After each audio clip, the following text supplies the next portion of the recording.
haddaan ahay CAX anoon garay xaad noqon waxaan oran lahaa abwaanimo intii iga aadanayd suugaanta halkeedii ma abaaray ujeedka mise waan ilduufay oraahda asxaabta Facebooka faallada dib inoogu dhiga cabdi kaamil waa hal abuurka alifay heesta dareenka iyo qiirada xambaarsan ee shacabka gilgishay jacaylka udugiis garay ilqabadkii jamaalka nuurka miyaan nashqarar indogsiga meel kale ku imaan qabaan magacaygu waa cabdi kaamil axmed xuseen naanaysta CAX dhinaca fanka marka la eego CAX la yaqaana cabdi kaamil waa nin macallin ah hal abuur qoraa waxyaabo badan isugu jira maxay tahay qisada heestan ka dambaysa qisada heeska waa lamaana oo in badan kala fogaa oo midba meel ku noolaa marka lamaanihii baa waqti dheer dabadeed mid ka mid ah ballantii iyo axdigii la isla ogaa ayuu ka baxay oo halkii inantii baa waxa la doonayay inanku dibadda ku maqnaa inantuna waxay joogtay halkaa iyo Addis Ababa muddo kadib nasiib darro waxa dhacday halkaas in maaragtay isagoo meherin ama inantii aanan xarig waxba ugu xidhnayn inuu iska geeyay halkaa dalkaas maartay Nairobi in badan Addis Ababa in badan ay joogtay markaa ismay guursan iyadoo inana hayay waxay tagtay halkaa maartay Addis Ababa ilaahay amarkii markaa halkaas calaf kale ka heshay aan calafkii hawsha u baxdaba aan ahayn sidaa darteed soo noqoshadii waxaa dhacday inay maartay halka lagu guursado dabadeed ay laba awlaad ah ilaahay ka siiyay ninka dambe ay ku guursatay ninkiina way kala tageen kadib sidaasay Hargeysa ku timid markaasaan aniga la kulmay inantan oo waxa ii keenay inaan anigu aanu walaalanahay oo markaa tagsiila ah ayaa qisada ii keenay oo yiri hawshaas ay jirtay bal wax ka sameey sidaasaan heeskan u sameeyay jacaylka taasi waa sababta keentay iyadoo inay qalad gashay ogaatay oo qalad weyn oo ballantii iyo axdigii ay ku ballansanaayeen ninka hore inay ka baxday ayay ogaatay dabadeed markaa waxay isku afgarteen siday dib ugu soo celin lahayd macnaha jacayl xiriirkeedii hore ay u hagaajin lahayd ayay ka fakartay waa sababta keentay in heeskan aan u sameeyno inantaa inankuna dabcan sida ii sheegtay wuxuu ahaa nin hal abuur ah hal abuurkuna wuxuu wax ku fahmaa maansada iyo suugaanta mar kale waxa uu inooga warbixinayaa ereyada iyo laxanka heestan ku laadhan ereyada heestan waxaa ka mid ah jacaylka uduggiis gaaray ilqabadka iyo jamaalka nuurka miyaan ashqaraan ildogsiga meel kale ku imaan qabaa wiilow aawada ilmeeyey 4 sano caashaqaan dhidbaynay hadduu calaf iga ambiyey anaa eeddaa iska leh amarka rabbi baa qullaan aadmiga waa kii kulmee ayaamuhu weli may idlaan qalbiga iga aamin baxay anoon ooridiisa noqon allo hayna kala edhayn furunlaa wuxuu ku daray aamiinta furunlaa raaciyey raashiinku sidii aanay uga maarmayn ayaan ereyaduna laxanka uga maarmin waxay u noqonayaan marka laxanku runtii qof walba sibuu u sameeyaa qaar waxay ku sameeyaan fadhi bay ku sameeyaan qaar waxay ku sameeyaan iyagoo soconaya kaanamaad sidii dad waalan oo kale oo dadkii ka dhuumanayo meel gaar ah maraya dariiq gaar qabsanaya marka aniga dabcan aniga kaamil ahaan waxaan ahay dadka socodka ku sameeya inta badan laxanka waxay u qaadatay sameynta laxankani heestan muddo 5 cisho miraha iyo laxankaba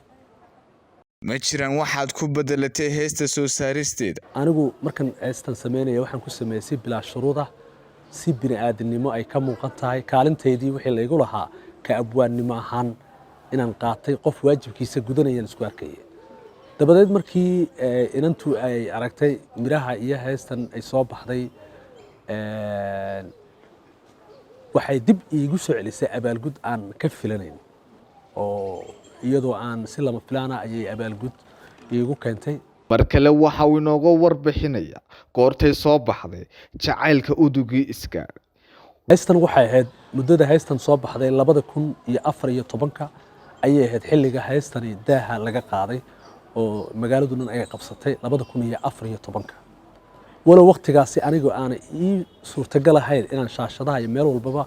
ka muuqdo waayo waxaan ahaa bare macallin baan ahaa marka waxaan diidnaa inaan muujiyo hal abuurnimadeeda anoo ka baqanaya ardayda inuu mid waliba la yimaado qiso gaar ah qisooyinka ardayda inaan ka jawaabo marka taasi marka waa ka gaabsaday marka waa kan isagoona ka warramaya hordhaca heesta ku lifaaqan waxay ay tahay hordhaca ama narrationka waxa loo yaqaano heesta waxay ahayd waa in yaroo xayeysiis ah waa runtii markaan ogaanaya xataa dabcan hal abuurka xayeysiisnimada ee iminka aan ku shaqeeyo waa markaan helaya qayb macnaha waxyaabo iga keenay waxay ahayd isla heesta lafteeda hordhacaasi waxaan ka xasuustaa haddaan ahay CAX anoon garay xaad noqon waxaan oran lahaa abwaanimo intii iga aadanayd suugaanta halkeedii ma abbaaray ujeedka mise waan ilduufay oraahda asxaabta Facebooka faallada dib inoogu dhiga waxa uu mar kale ka sheekeynayaa cidda ka qayb qaadatay heestan farshaxankeedu sareeyo heestan midhaha iyo laxanka anigaa u sameeyey narrationka muusiga waxaa ku laray Axmed Weli Furle ayaa ku laray codkana waxaa qaaday Yurub Genyo weliba aan kugu daray Yurub iyo aniga ismayna arag waayo maalin jimcaha heesta la tumayay aniguna waxa way sabtida waxa laga doonayay iskuulka inaan tago ismayna arag iyana waxay ku maqneed meel qaxooti ah subaxii bay soo galeysay marka codkii mirihii ayaan u duubay dabadeed marka Yurub way dhageysatay sidaasay ku qaaday aniga iyo Yurub indha isma saarin laakiin dusha weyn iska ognahay oo way iga taqaanaa inaan ahay abwaankii heestaa sameeyay waxa uu mar kale uu ka sheekeynaya Cabdi Kaamil qisa isaga iyo dhaxmartay ninka muusiga tumayay waana kan isagoo inooga warbixinaya Furle waxaan dhaxmartay heesta waxa ku jira erayada markaan sheegaya hal eray oo cajiib ah oo aan leeyahay Axmed Weli mahadsanid million times oo aan ugu jeedo macnaha sidoo u tumay يعني أن كو أمانة مركي ناريشن كان سميني مركا كلمة داس رحلة أنا إسقى نحمرتي وحو يلي أنت وحتوم يا ولي ما أرك عيد يقول ترى هذا كذا ما تسني مليون تايمز كلمة دا ولي ما نعرف بيلي محاوي يحيى وتشيد كهالابور كاجا سوغانتو قفل بهالابور كسيبه وقول ترى قفل مرة والبا وحكي سمي يعني أول ما صبح نجعله إن كهذا وحيابها ضبطها واقعية بلشدنا أفعي كربريتو marka hal abuurka kaliya kuma ay ka jacaylka